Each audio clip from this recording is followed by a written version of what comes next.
Hey guys, it's Gina. I'm excited to share this bag with you that the brand sent over, and it is really adorable. It has multitudes of uses, and on the outside it says just a girl who loves axolotls. Now I would say this could be for young girls, it could be for older girls, it could be for the women. So size wise, it is 9 inches wide, so 9 inches across, and then from the top to the bottom it is 7 inches. The stitching on it appears to be really nice, and it's got a really nice zipper that easily slides back and forth. I will show you a close-up in just a minute, but let's show how many things that can go in here. Full-size pencils do fit inside, you know, some highlighters, a pair of scissors in there.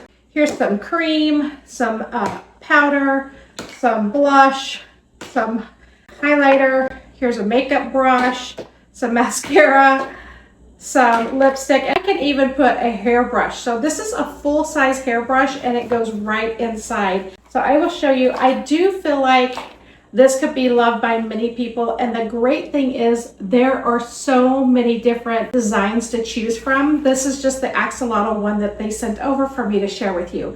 So let me give you now a little close-up look. So here's a really nice close-up look at your design, and then I want to show you the stitching on the inside. It appears that they've double stitched the entire thing, and you have this nice zipper that closes right up. Super cute. I absolutely love the vibrant color of the print, and again, it comes in many different styles. This is another really great find. Go check them out. Lots of fun designs. I know you're going to want to get one.